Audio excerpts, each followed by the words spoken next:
My name is Abigail Mitchell, though everyone calls me Abby.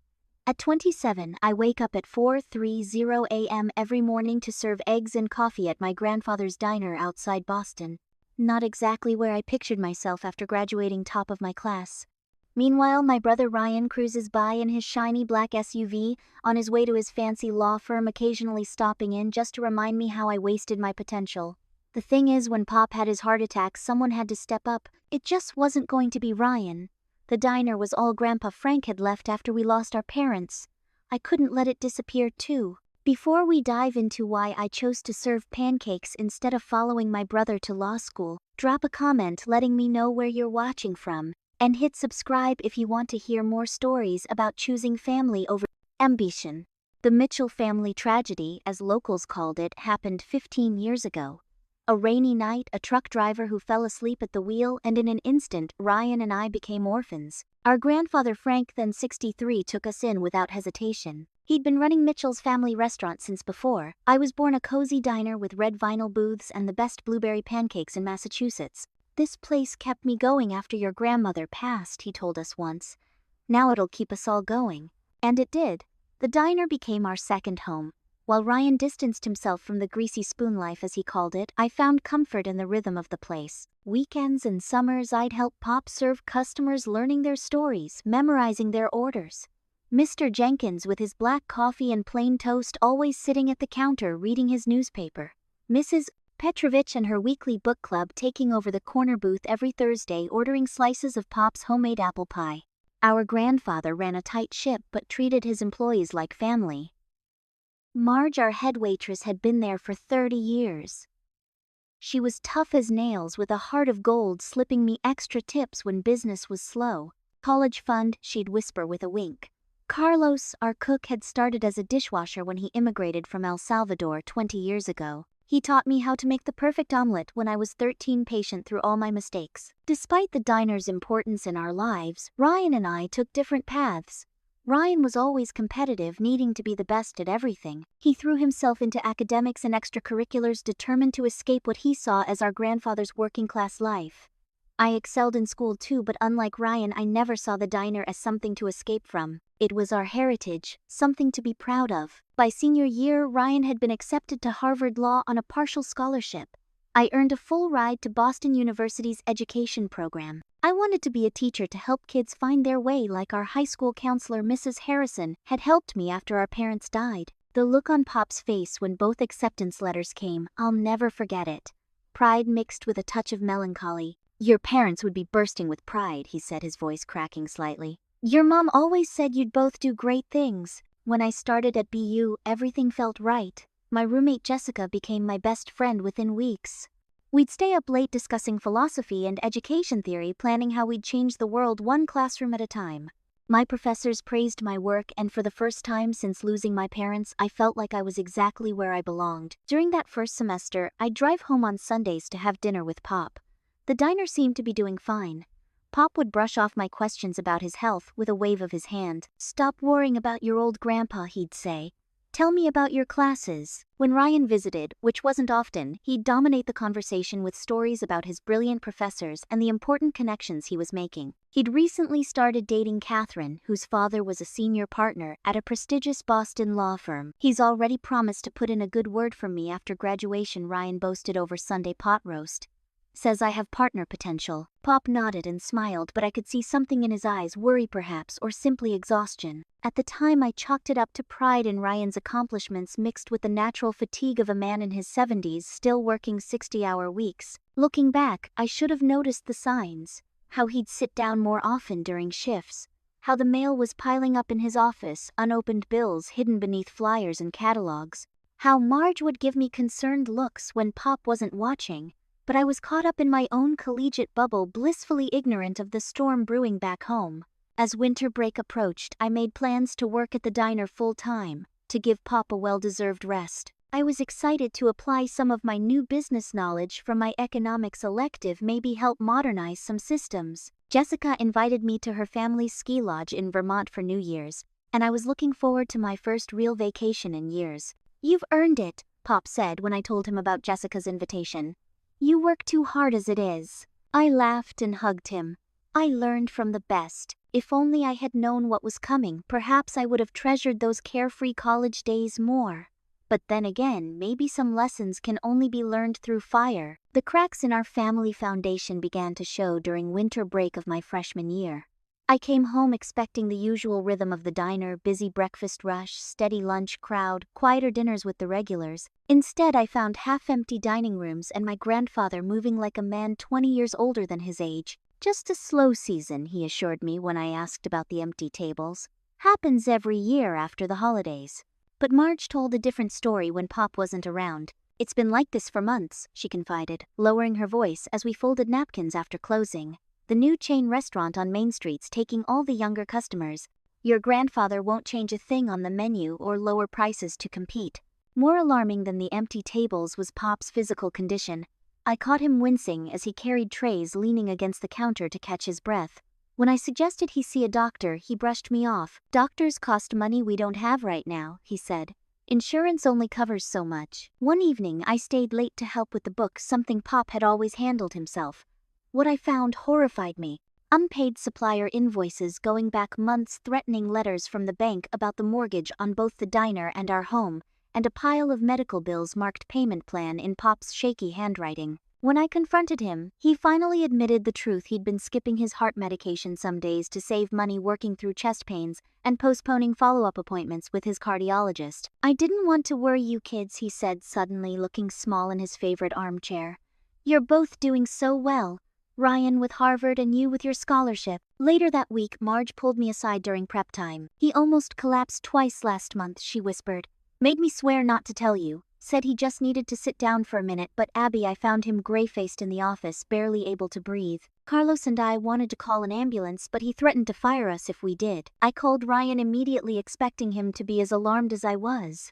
Instead, he sounded irritated to be pulled away from studying for his finals. What do you want me to do about it, Abby? I'm in the middle of exams. Maybe come home for a weekend. Help figure out the finances. Talk to Pop about seeing his doctor. His sigh was audible through the phone. Look, we both know what the solution is. That diner is a money pit. The property is worth 10 times what the business makes in a year. Pop needs to sell, move into something smaller, take care of his health. He would never sell, I said. That diner is his life. Well, then he's choosing his problem. I've gotta go. Catherine's parents invited us to their place in the Hamptons after finals. I hung up feeling the first real wedge being driven between my brother and me. With no help from Ryan, I took matters into my own hands. I organized the bills, called suppliers to negotiate payment plans, and created a spreadsheet to track every penny coming in and going out. I convinced Pop to let me update the ancient cash register system to a basic digital POS I found secondhand. Small changes, but they helped. I also drove Pop to his doctor against his protests. The news wasn't good. His blood pressure was dangerously high and his heart showed signs of strain. The doctor prescribed additional medication and strongly recommended reducing his work hours. 50-hour weeks minimum or the diner doesn't run, Pop argued on the drive home. Then we'll figure something out, I promised. Maybe hire a manager part-time. Ryan came home 3 days before Christmas, bringing Catherine and her perfect blonde hair and designer boots that she careful kept away from any kitchen spills. While I worked double shifts, Ryan spent most of his time at Catherine's family's country club or showing her the quaint sights of our hometown. When they did come to the diner, it was painful. Catherine would pick at her food, making comments about calories and cholesterol. Ryan would point out everything that needed upgrading, from the faded menus to the ancient coffee machine. This place is like a museum exhibit of 1,970 seconds Americana, he said during one particularly tense dinner. You should pitch it to the Food Network as a restaurant rescue project. Not everything needs to be modern and slick, Ryan I snapped, tired after a 12-hour shift. No, but everything needs to be profitable, he countered. Did you know there's a developer looking at properties in this area? The land alone would set Pop up for retirement. Pop's face darkened. Nobody's selling anything. This diner was your grandmother's dream. We built it together. Grandma's been gone for 15 years, Pop. She would want you healthy, not working yourself into an early grave over some building. I watched my grandfather's hands shake as he set down his fork. This conversation is over. The rest of break continued in this vein, me trying to help keep the diner afloat, Ryan criticizing from the sidelines, Pop caught in the middle but refusing to consider major changes. When it was time to return to BU, I felt torn in a way I hadn't expected. My first semester had been everything I'd dreamed of, but now the thought of leaving Pop to handle everything alone filled me with anxiety. "Go, Pop," insisted. "Your education comes first. I'll be fine now that we've got the bills sorted out." I reluctantly returned to campus, calling home daily, and driving back every weekend to help with the Sunday brunch rush. My grades remained strong, but my heart was increasingly divided between my college life and my concerns at home. For the first time, I understood the weight of being caught between dreams and duty, a tension that would only grow in the months ahead. The call came during my art history midterm.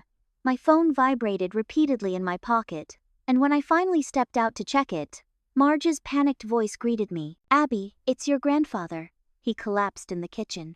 The ambulance just took him to Mass General. The next few hours passed in a blur. I abandoned my exam, threw some clothes in a backpack, and drove my ancient Honda over the speed limit all the way to Boston. The emergency room was blindingly bright after my night drive, nurses moving efficiently around me as I stammered my grandfather's name. They directed me to the cardiac care unit, where I found Pop connected to what seemed like dozens of machines, his face ashen beneath the oxygen mask. The doctor confirmed what I had feared: a major heart attack, complicated by years of inadequate treatment for his condition. "He's stabilized for now," the cardiologist explained, "but he's going to need bypass surgery. And afterward, his recovery will take months, not weeks. No heavy lifting, no stress, certainly no running a restaurant." I sat by Pop's bed all night, holding his weathered hand, watching the jagged lines of his heart monitor. When he finally woke, his first words were about the diner. "Carlos knows the pancake batter recipe," he rasped. "The safe combination is your grandmother's birthday." "Don't worry about the diner," I soothed. "Just focus on getting better." Ryan arrived the next morning in a tailored suit, coming straight from a mock trial competition. He spoke briefly with the doctors, then pulled me into the hallway. "I've been in touch with that developer," he said without preamble. "They're still interested in the property. Given Pop's condition, I think we need to move forward. They're offering enough to pay all his medical bills and set him up in a nice assisted living facility." I stared at him in disbelief. "He doesn't need assisted living. He needs rest and recovery at home. And he would never agree to sell the diner." Ryan ran a hand through his perfectly styled hair. "He's not thinking clearly. We have power of attorney if needed. This is the responsible decision, Abby." "Responsible for who?" I challenged. "For Pop, who would lose his life's work, or for you, who's never had to lift a finger to help run the place?" His expression hardened. "We all make choices. I chose to build a future. You chose to cling to the past." Before our argument could escalate, a nurse called me back. Pop was awake and asking for me. When I entered his room, he looked even smaller than before, vulnerable in a way I'd never seen. "Ryan wants to sell the diner," he said immediately, his voice weak but determined. I heard him talking to someone on the phone. I sat beside him, choosing my words carefully. "The doctor says you need months of recovery, Pop. We need to consider all options." His hand gripped mine with surprising strength. "That diner is all I have left of your grandmother. It's where I raised you kids after your parents died. Promise me you won't let him sell it while I'm laid up here." I looked into his pleading eyes, the same blue as my father's had been, and felt the weight of his request settle on my shoulders. "I promise, Pop. But we need a plan." That night, I made the most difficult call of my life to my academic advisor at BU. I explained the situation and requested a leave of absence. Professor Williams was sympathetic but concerned. "You're one of our brightest students, Abby. A full scholarship is a terrible thing to walk away from, even temporarily." "I know," I said, my voice breaking, "but he has no one else." The next day, I told Pop my decision. I would take over running the diner while he recovered. His face showed a complex mixture of relief, gratitude, and profound guilt. "It's temporary," I assured him, trying to convince myself as much as him. "Just until you're back on your feet." Ryan was less supportive when I told him. We stood in the hospital parking lot beside his gleaming SUV, the contrast between his polished appearance and my exhausted state never more apparent. "You're throwing your life away," he said bluntly.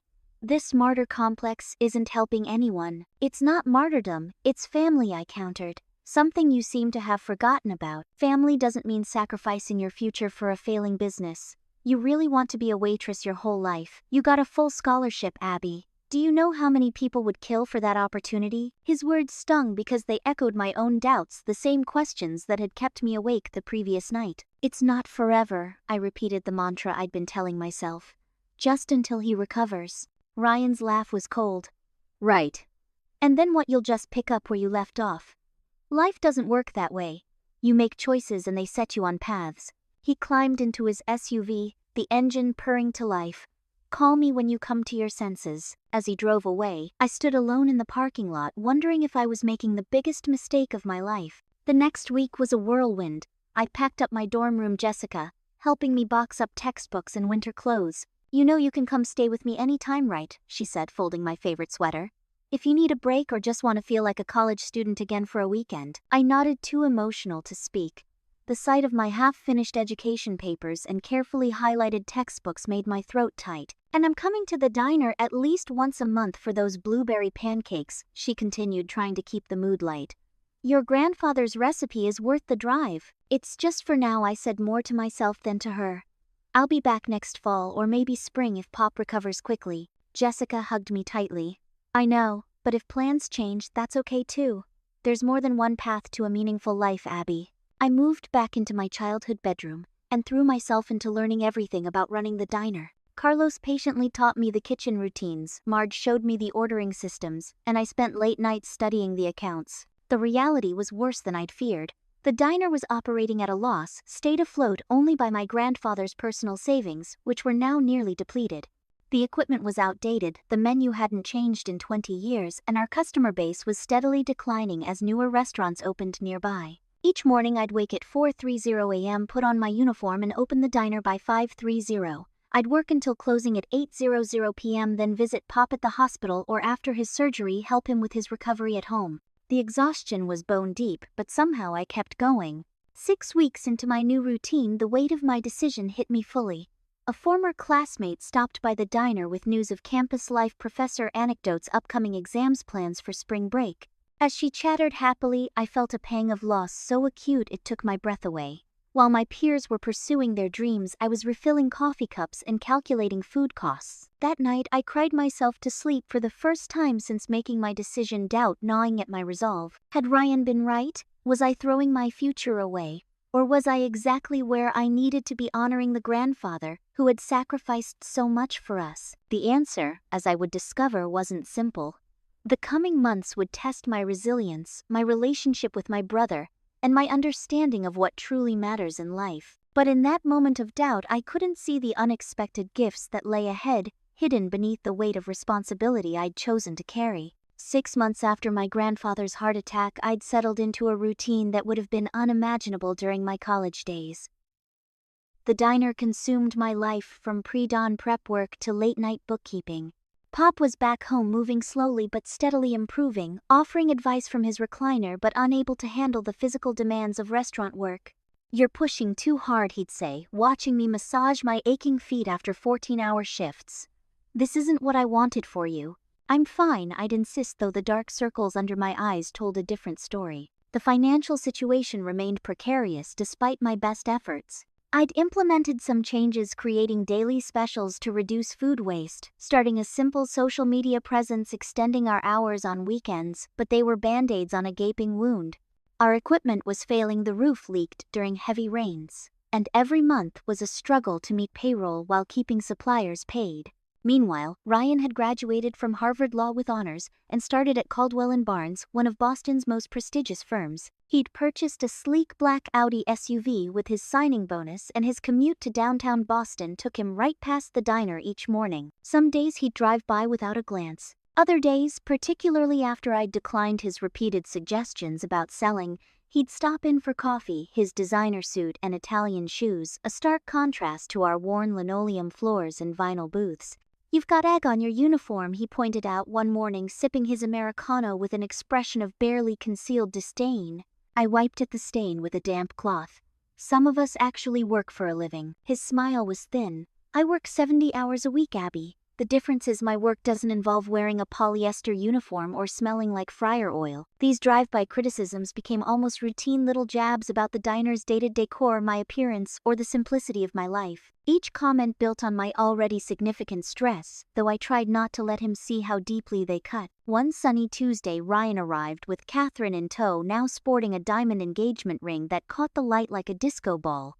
They slid into a booth, both scanning the diner with the same critical eye. "So this is where you spend your days," Catherine said delicately, placing her designer purse on the seat beside her away from any potential spills. "It's very authentic." The way she said authentic made it sound like a synonym for dirty.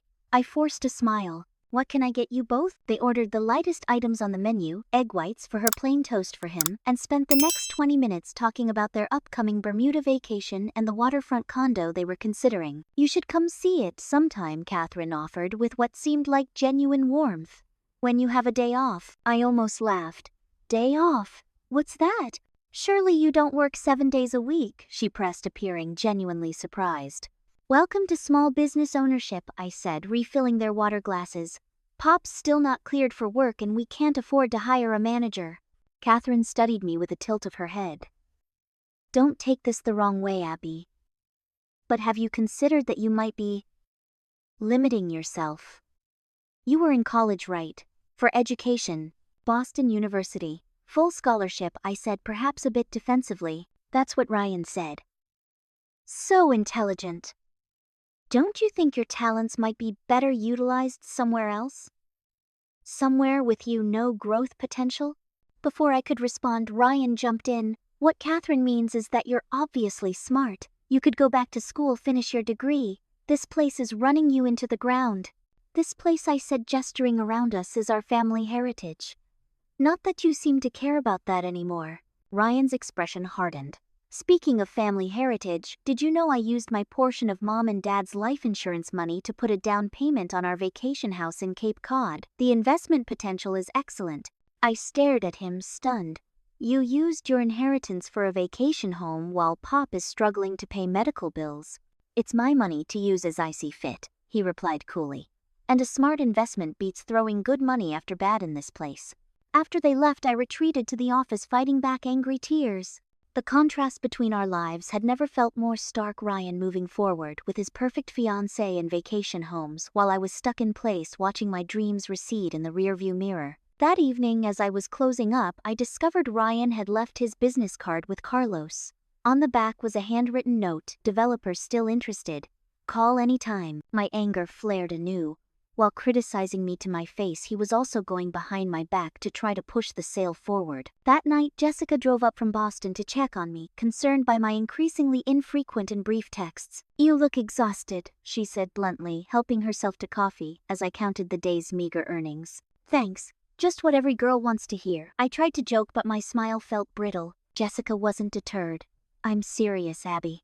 When was the last time you did anything that wasn't diner related? When did you last read a book for fun, or go see a movie, or just hang out with friends?" I couldn't remember. "It's not healthy," she continued. "And from what you've told me about your grandfather's condition, he's worried about you too." "What choice do I have?" I asked the question that had been haunting me for months. "Well, for starters, you could consider online classes," she suggested. "Keep your education moving forward, even slowly. And maybe think about bringing in some help here, even part-time." "With what money?" I laughed bitterly. "We can barely make rent." Jessica sipped her coffee thoughtfully. "What about a small business loan, or a community fundraiser? This diner means something to a lot of people in this town." The idea had merit, but the thought of taking on more debt made my stomach churn. Still, I promised Jessica I'd look into online courses, if only to keep one toe in the academic world I'd reluctantly left behind. As spring turned to summer, Ryan's visits became less frequent but more pointed.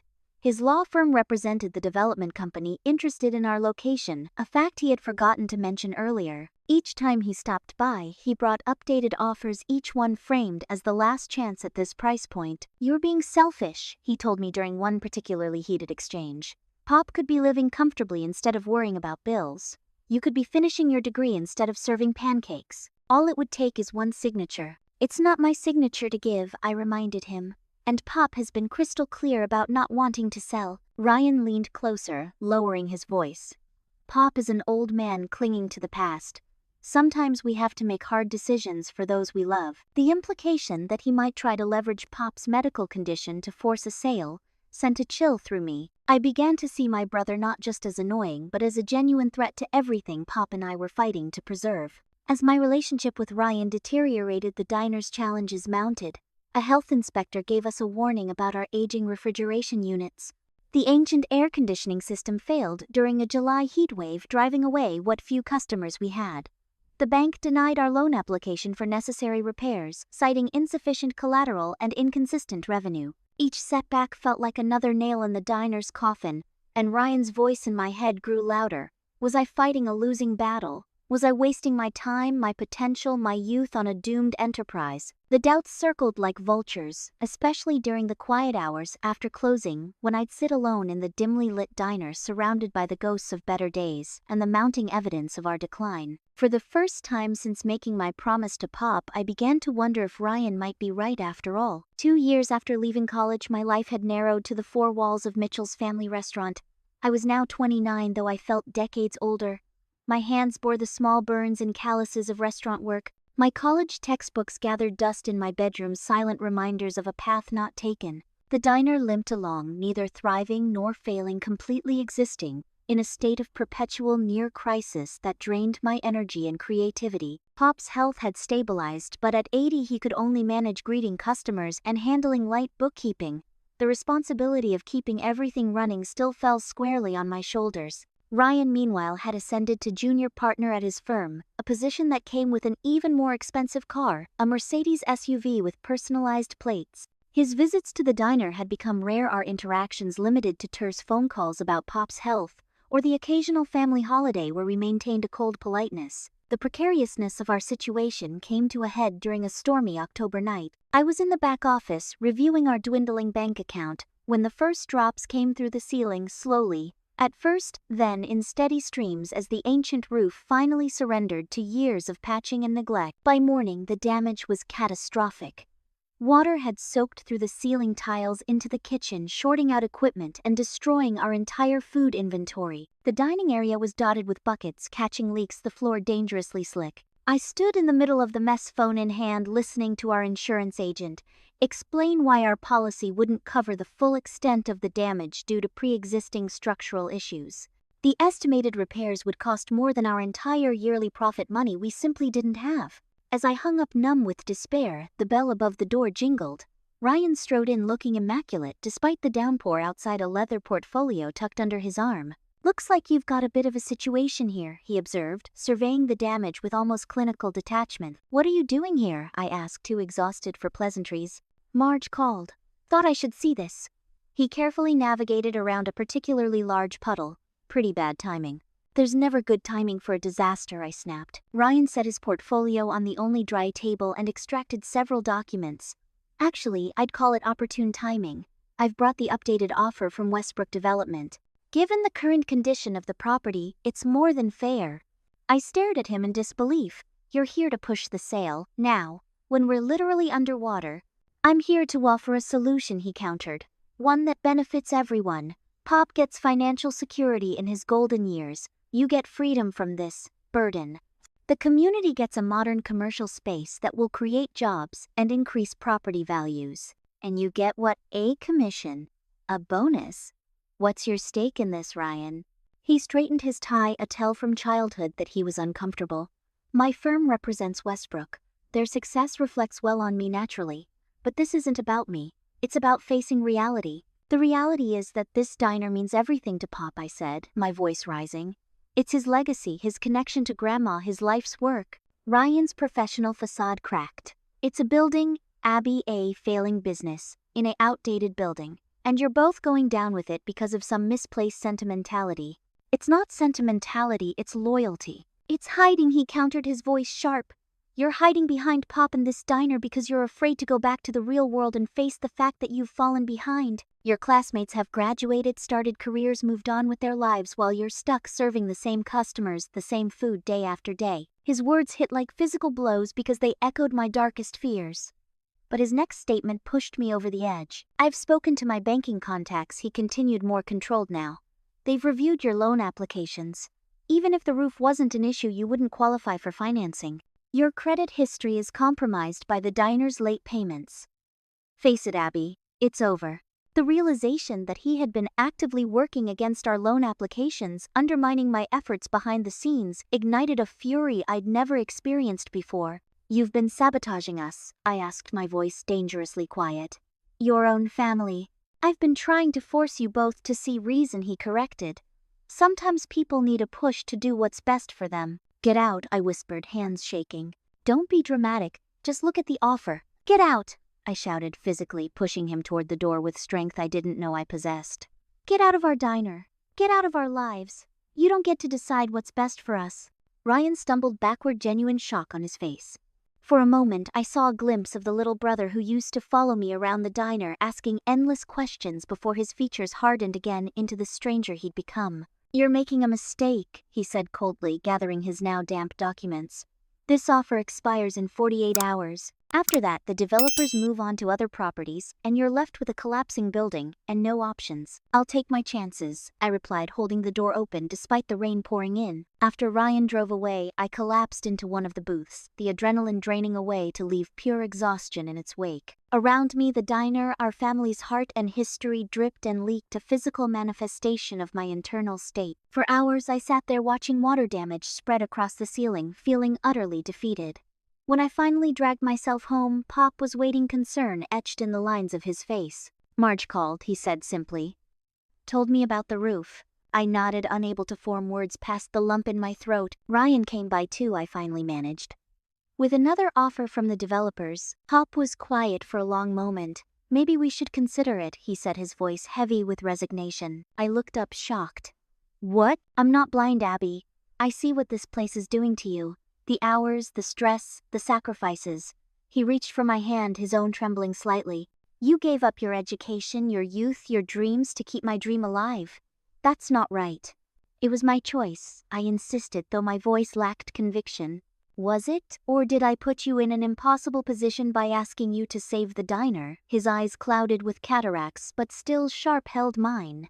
I see you looking at your old college materials sometimes. I hear you talking to Jessica about what your classmates are doing now. This isn't the life you wanted. I don't regret helping you, Pop, I said, and that much was true. I don't know what I'm fighting for anymore. Every day is just survival, just keeping our heads above water literally now. He nodded slowly. Your grandmother used to say that when you don't know which way to turn, it's because you're trying to walk someone else's path. Maybe it's time we both found our own paths again. That night I couldn't sleep. I dug out my college acceptance letter, now creased and faded, and my first semester transcript with its perfect grades. I found photos of Jessica and our other friends, now scattered to teaching positions across the country. I looked at my reflection in the mirror, tired eyes, hair hastily pulled back, the uniform I'd been too exhausted to change out of. Who was I now, the ambitious student with big dreams, the loyal granddaughter sacrificing for family, or someone lost between identities, clinging to a failing business out of stubbornness and fear of moving forward? For the first time, I allowed myself to truly question whether Ryan might be right, not about how he'd handled things, but about the fundamental situation. Was I using the diner and Pop's needs as an excuse to avoid facing my own future? Was my refusal to consider selling actually selfishness disguised as loyalty? These questions haunted me as dawn broke, no clearer than they had been in the darkness of night. I had never felt more adrift, more uncertain of the path forward. The diner had been my anchor, my purpose, my excuse. Without it, who would I be? The morning after the roof collapse, I arrived at the diner early to meet with contractors about emergency repairs. The estimates were as devastating as I'd feared, far beyond what our insurance would cover or our accounts could handle.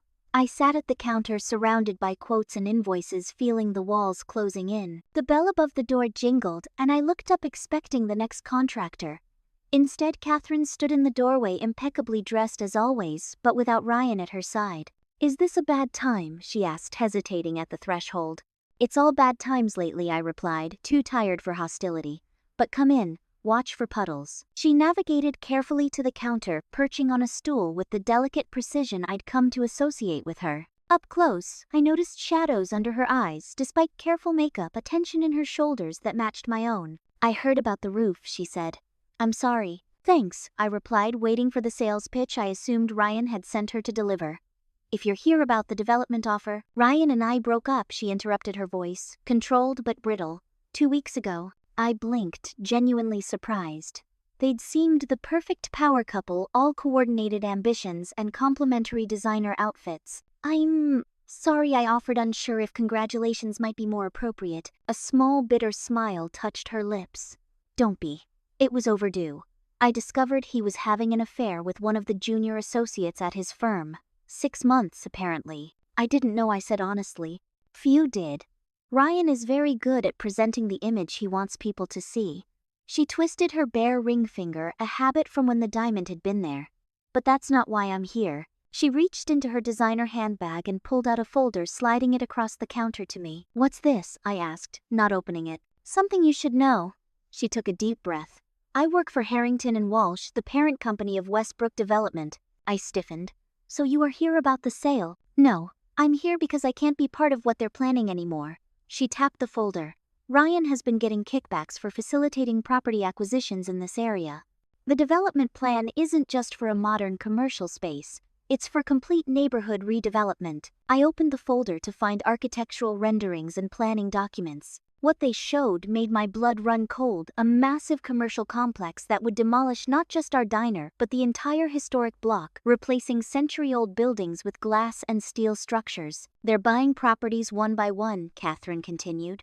"Once they control enough of the block, they'll petition for rezoning. The historic district designation that's protected these buildings won't stand against their political connections." "And Ryan's been helping them," I said. "The pieces falling into place. His push for us to sell, his undermining of our loan applications, his increasing urgency." Catherine nodded. "He's been their inside man. His firm handles the legal work, and he gets a percentage of each deal he helps close. Your diner is one of the last holdouts they need." "Why are you telling me this?" I asked, studying her face for deception. "You worked for them too." "Still do, technically, though I've given notice." She met my gaze directly. "I went into development because I believed in creating spaces that honored communities while helping them grow. This scorched earth approach isn't what I signed up for. And watching Ryan, the way he's treated you and your grandfather, it made me question everything."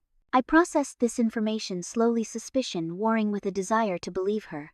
"So what now? The diner's still falling apart and we still can't afford to fix it." "There's another development group that might be interested in working with you rather than buying you out," Catherine said. "They specialize in historical preservation and adaptive reuse. I've been speaking with them about the entire district." She reached into her bag again and pulled out a business card. "This is Michael Delaney. He's an architect with Preservation Partners. They take a completely different approach, investing in existing structures and businesses, maintaining their character while making them viable again." I took the card, skeptical but desperate enough to grasp at any alternative. "And they'd be interested in a leaking diner with outdated equipment." "They'd be interested in a 50-year-old family business with deep community roots and architectural character," she corrected.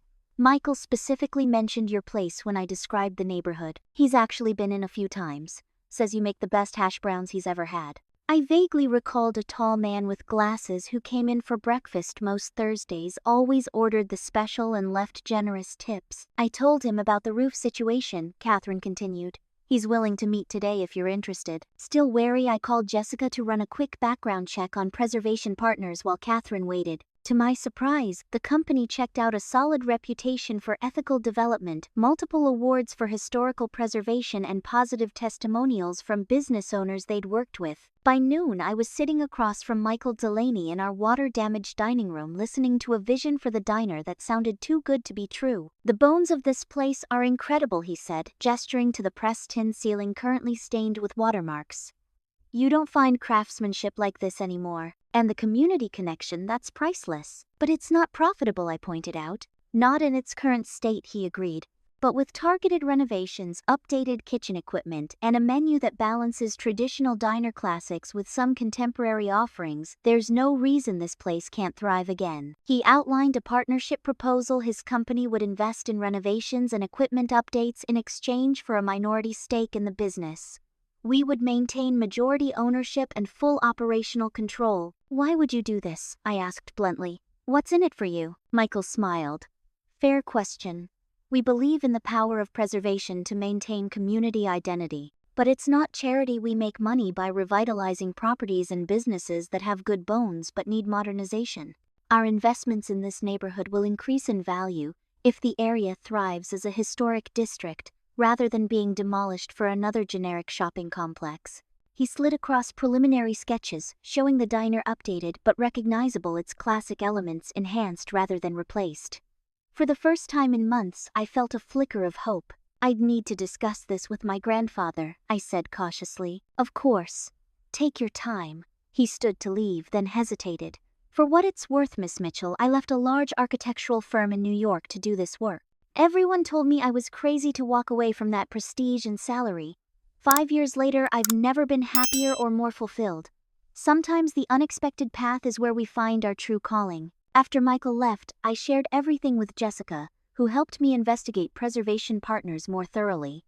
Every reference checked out positively. When I presented the option to Pop that evening, showing him the preliminary sketches and explaining the partnership structure, I saw something I hadn't witnessed in years, genuine excitement lighting his eyes. They'd keep the original booths, he asked, pointing to the rendering. And the counter. And Grandma's pie display. They'd just restore everything, update the infrastructure, help us modernize where needed. He studied the plans carefully. And we'd still be owners, still have control. Majority stake. We'd run it our way, but with their business expertise available. Pop was quiet for a long moment. I've been holding on so tight to what this place was that I couldn't see what it could be. He looked up at me. What do you think, Abby? Is this something you want? The question caught me off guard. For 2 years, I'd focused solely on what Pop wanted, what the diner needed. I began slowly. I think I'd like to be part of building something sustainable, not just desperately trying to keep something from falling apart. And I think I'd like to finish my degree eventually, maybe in business instead of education now. Pop nodded, a weight seeming to lift from his shoulders. Then let's do it. The following week brought multiple meetings with preservation partners, contractor consultations, and preliminary paperwork. Throughout it all, Catherine provided invaluable insights into Westbrook's tactics and timelines, helping us navigate potential pitfalls. As we finalized the partnership agreement, Ryan discovered Catherine's involvement. His reaction was swift and vindictive, a cease and desist letter from his firm claiming contract violations on her part, followed by thinly veiled threats about derailing our permits and financing. He's bluffing, Catherine assured me over coffee in the partially repaired diner. He can't do anything without revealing his own unethical behavior. He's never taken losing well, I said, remembering childhood board games flipped in rage when victory slipped from his grasp. The confrontation we'd been anticipating came on a Wednesday afternoon during the heaviest phase of renovation. Ryan stormed into the diner, legal documents in hand, face flushed with anger. "You have no idea what you're doing," he shouted, slapping the papers onto a dusty table. "This is an injunction that will halt all work until ownership disputes can be resolved." Michael, who had been reviewing plans with the contractor, stepped forward. "There are no ownership disputes, Mr. Mitchell. We've done our due diligence." "Stay out of this," Ryan snapped. "This is family business." "That's right," came Pop's voice from the doorway. He walked slowly into the diner, leaning on his cane but standing straighter than he had in months. "Family business. And last I checked, I'm still the head of this family and the owner of this diner." Ryan's expression flickered between frustration and calculation. "Pop, they're taking advantage of you. This partnership is worth a fraction of what an outright sale would bring." "Not everything is about maximizing profit," Ryan, Pop replied calmly. "Some things are about legacy, community, doing right by the people who depend on you." "Like your granddaughter," Ryan countered. "How is trapping her in this diner for another decade doing right by her?" "I'm not trapped," I interjected, moving to stand beside Pop. "I'm choosing this path. The difference is now, it's a sustainable path with a future, not just a desperate holding pattern." Several regular customers who had stopped by to check on the renovation progress had gathered to witness the confrontation. Mrs. Petrovich, the book club organizer, stepped forward. "This diner has been our meeting place for 15 years, she said firmly. "My husband proposed to me in that corner booth in 1979. We're not letting it become another soulless chain store." Other voices joined in, the high school teacher who graded papers here every Sunday, the retired mailman who'd been having the same breakfast at the same time for 30 years, even Carlos and Marge expressing what the diner meant to them. As the community rallied around us, I watched something change in Ryan's expression, the armor of arrogance cracking to reveal confusion and surprisingly hurt. Catherine approached him calmly. "I have documentation of every kickback, every unethical tactic, every conflict of interest, Ryan. Walk away from this fight." For a moment, I thought he would explode with rage. Instead, his shoulders sagged almost imperceptibly. "You don't understand what it's like," he said, quietly addressing me but looking at the floor. "Growing up in the shadow of this place, watching it consume our grandparents' lives, our parents' free time, and now you. Always the diner first. Always the diner family. Never enough room for anything else." In that moment, I glimpsed the wounded boy beneath the ambitious lawyer, the child who had lost his parents and then felt he was losing his sister to the family business too. It didn't excuse his actions, but it helped me understand them for the first time. "We can talk about this," I offered. "Not today, but soon. There's a lot of history to unpack. Ryan straightened his tie, composure returning. I'll withdraw the injunction, but this isn't over. He turned to leave, pausing at the door. For what it's worth, the original architectural plans for this building are in the county archives. Might be useful for your preservation. It wasn't an apology, but it was something, a tiny olive branch extended across a vast chasm of resentment and hurt. As he left, I felt a strange lightness, as if the confrontation had released something that had been trapped inside me. The diner was still in shambles, the future still uncertain, but for the first time in years, I felt like I was building something rather than just desperately trying to prevent collapse. Michael approached with a tentative smile. Families are complicated. I laughed, a genuine sound that surprised me with its freedom. That might be the understatement of the century. For what it's worth, he said, echoing Ryan's parting words, but with warmth rather than restraint. I think what you're doing here matters. Not just for the building or the business, but for what it represents, choosing purpose over prestige, community over convenience. As he spoke, I realized something I hadn't fully acknowledged before. In trying to save Pop's dream, I had stumbled into something that might become my own. Not exactly the future I'd planned in college, but perhaps one equally worthy, equally fulfilling, just in an unexpected form. The road ahead would be challenging, the relationship with Ryan a long journey of potential healing or permanent estrangement. But standing in the half-renovated diner, surrounded by community support and new possibilities, I felt ready to face whatever came next. Not as a martyr sacrificing her future, but as a woman choosing her path with open eyes and renewed purpose. The transformation of Mitchell's family restaurant into Mitchell's historic diner and bakery unfolded over the next 6 months, a process equal parts exhilarating and exhausting. With Preservation Partners' support, we tackled the renovation in phases, allowing us to remain partially open throughout most of the work. The first priority was the roof and infrastructure, plumbing, electrical, and HVAC systems that had been limping along for decades. As construction crews tore into the ceiling, they discovered the original pressed tin underneath layers of dropped panels, a hidden treasure that Michael insisted on restoring rather than replacing. This is craftsmanship you can't replicate today, he explained as we examined the intricate patterns, now dented and discolored, but still striking. It tells the story of when this building was constructed. I found myself drawn to these architectural details, learning about the building's history in a way I never had before, despite growing up within its walls. Michael's passion was infectious, and I began accompanying him to the county archives, poring over original blueprints and historical photographs. During one such research session, we discovered that our building had been one of the first in the area to house a female-owned business, a millinery shop, in the 1922nd before becoming a diner in the 1942nd. This revelation inspired a display wall celebrating the building's history, including photographs of my grandmother when she and Pop first opened Mitchell's. Meanwhile, the practical side of renovation proceeded. The ancient kitchen equipment was replaced with modern, energy-efficient models. The dining area received careful updates that honored its vintage appeal while adding contemporary comforts. The cracked vinyl booths were reupholstered in a similar red material, but with improved cushioning. The worn linoleum gave way to period-appropriate black and white tiles. Throughout the process, I split my time between overseeing the renovation and taking online business classes, a compromise that allowed me to continue my education while remaining involved in the diner's transformation. The business concepts I learned in my courses found immediate application in our evolving operation. Not everything went smoothly. Unexpected structural issues emerged once walls were opened. Permit delays threatened our timeline.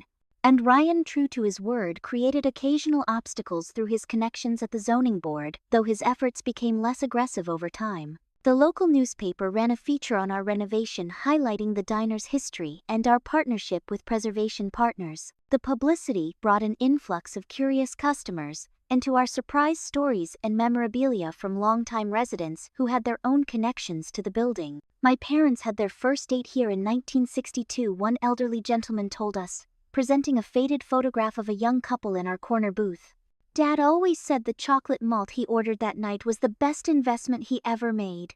These community connections inspired another addition to our plans, a monthly stories and supper event, where locals could share their memories of the diner. while enjoying updated versions of classic menu items. The first such gathering filled every seat, with Pop holding court at the counter, regaling guests with tales from 50 years of diner operation. Watching him that evening, animated and engaged in a way I hadn't seen since before his heart attack, I felt a surge of certainty that we'd made the right choice. The diner wasn't just surviving, it was finding new life. Our menu evolved too, balancing traditional diner fare with contemporary options. Carlos embraced the challenge, working with a consultant chef to create dishes that honored our roots while appealing to changing tastes. We added a bakery section featuring my grandmother's pie recipes alongside new creations, creating another revenue stream through whole pie sales. As word spread about our transformation, an unexpected opportunity arose. A food blogger with a substantial following featured our story, praising the preservation approach as an alternative to the corporate homogenization of small-town America. The post went viral in local circles, bringing visitors from neighboring communities curious to see the historic diner's revival. Jessica, who had been helping remotely with social media strategy, decided to move back to our town to take on marketing for the diner full-time. Her classroom experience translated surprisingly well to educational content about the building's history and food heritage. "I'm still teaching," she explained, when I expressed surprise at her career shift. "Just in a different classroom." With Jessica handling marketing and social media, Michael guiding the preservation aspects, and my new business knowledge informing operations, the diner began to thrive in ways it hadn't for decades. For the first time in years, we hired new staff, including local high school students interested in culinary arts and hospitality. Through it all, my relationship with Michael evolved from professional to personal, our shared passion for the project spilling over into conversations about life values and future dreams. His decision to leave high-profile architecture for preservation work resonated with my own journey of finding meaning beyond conventional success. "Everyone thought I was crazy," he admitted during a late dinner after reviewing contractor invoices, walking away from a six-figure salary and projects that would have been in architectural magazines. "Do you regret it?" I asked. "Not for a second." His smile was genuine. "The work I do now might not make the glossy magazines, but it makes communities better. It preserves stories that would otherwise be lost. That's worth more to me than having my name on some glass skyscraper." 7 months into the renovation, with the major work completed and business steadily improving, Ryan made an unexpected appearance. He arrived during a quiet afternoon lull, looking somewhat less polished than usual, his tie slightly askew, shadows under his eyes. "The place looks good," he offered, sliding onto a counter stool. "Less retro, more historic." "Thanks," I replied cautiously. "What brings you by?" He ordered coffee, taking his time before answering. "Catherine resigned from Westbrook. Started her own consulting firm focused on ethical development practices." A pause. "She's good at it." "I know. We've hired her to advise on the second phase of renovations." Ryan nodded, turning his coffee cup slowly. "The partnership with Preservation Partners, it's working out. Better than we expected. Revenue's up 30% from our pre-renovation peak. The bakery addition alone has created 3 new jobs." That's good, Abby." He seemed to struggle with his next words. "My firm and I have parted ways. Mutual decision." The diplomatic phrasing suggested a less than amicable separation. "I'm sorry to hear that.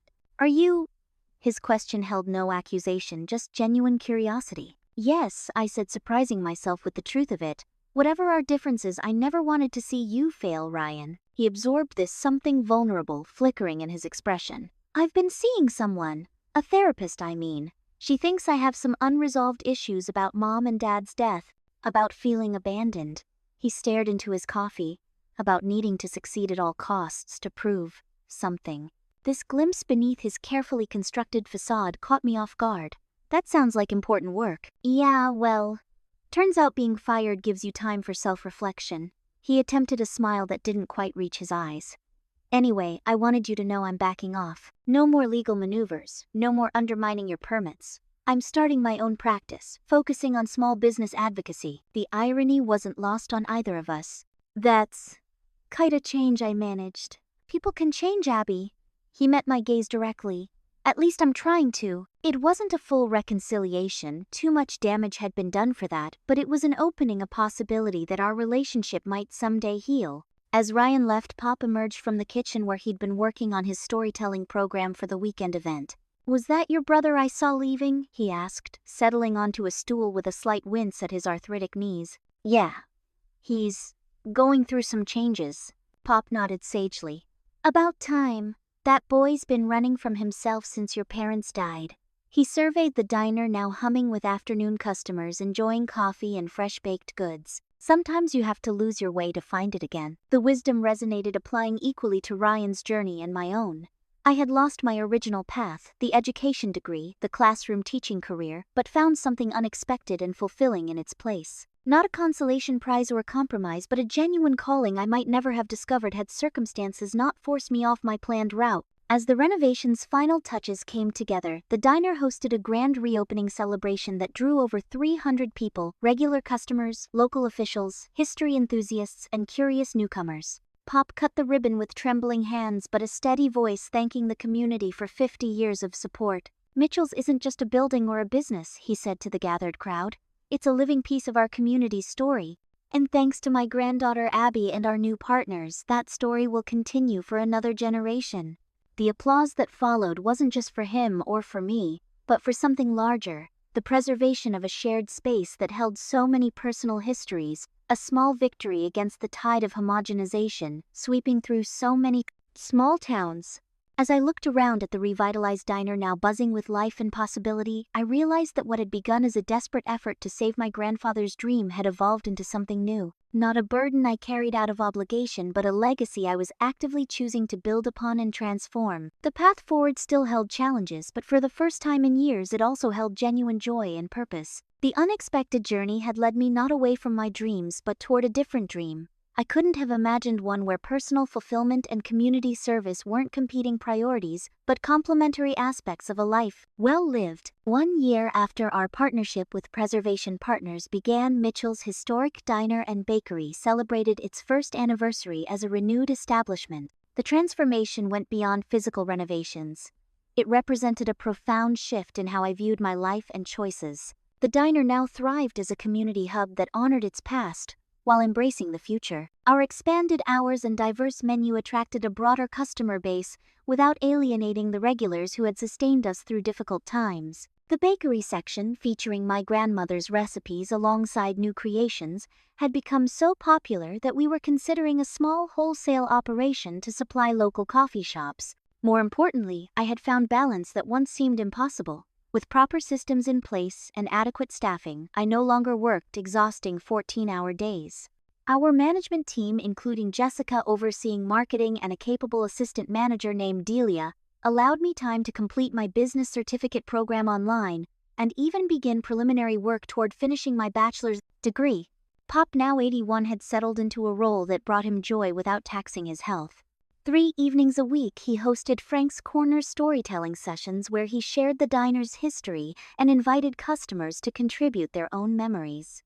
These events regularly sold out, creating a new revenue stream while preserving local oral history. "Never thought I'd be considered entertainment in my old age," he joked one evening after a particularly successful session.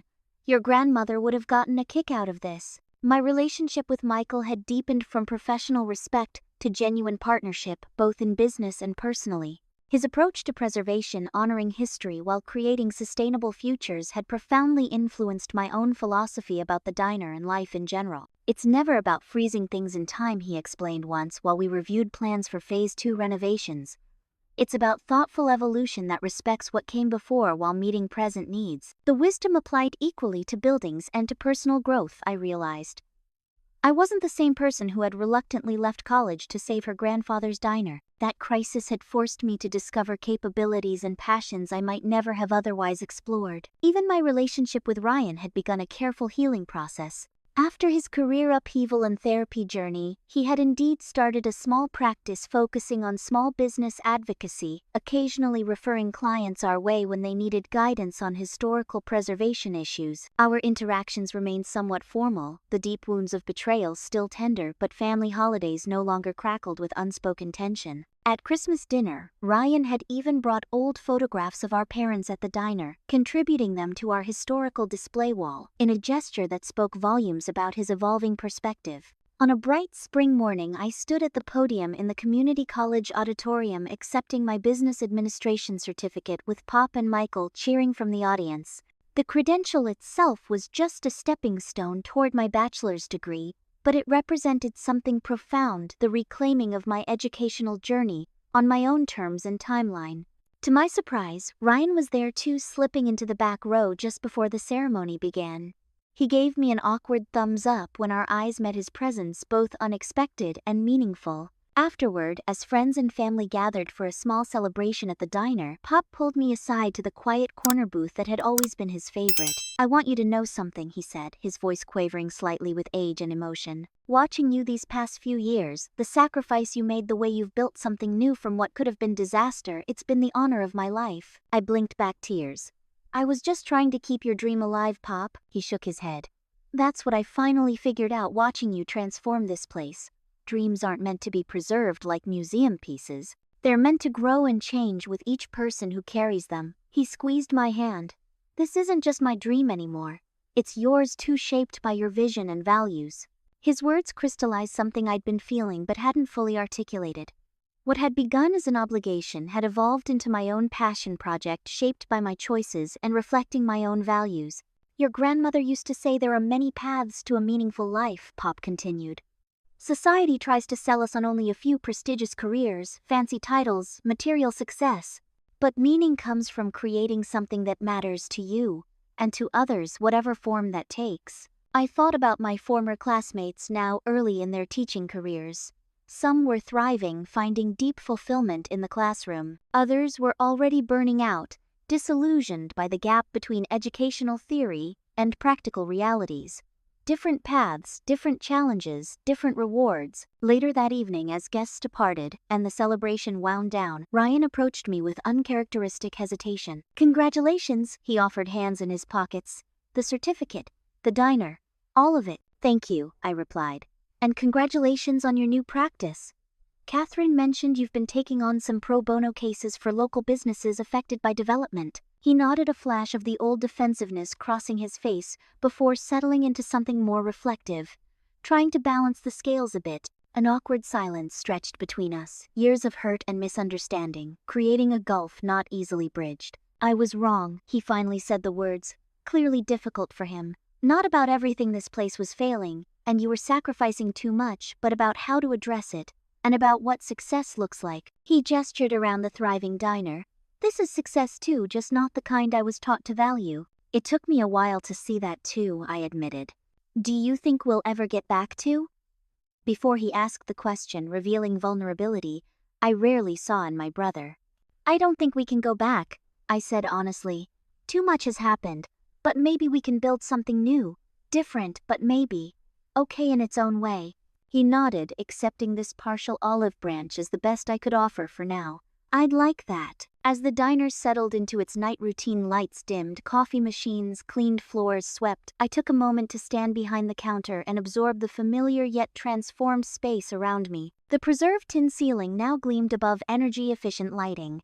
The restored vintage booths sat alongside accessible seating options. The menu balanced my grandmother's classic recipes with contemporary offerings. Evolution, not revolution. Preservation with purpose. Honoring the past while building for the future. The next morning I arrived at the diner just before dawn, enjoying the quiet moment before the day began.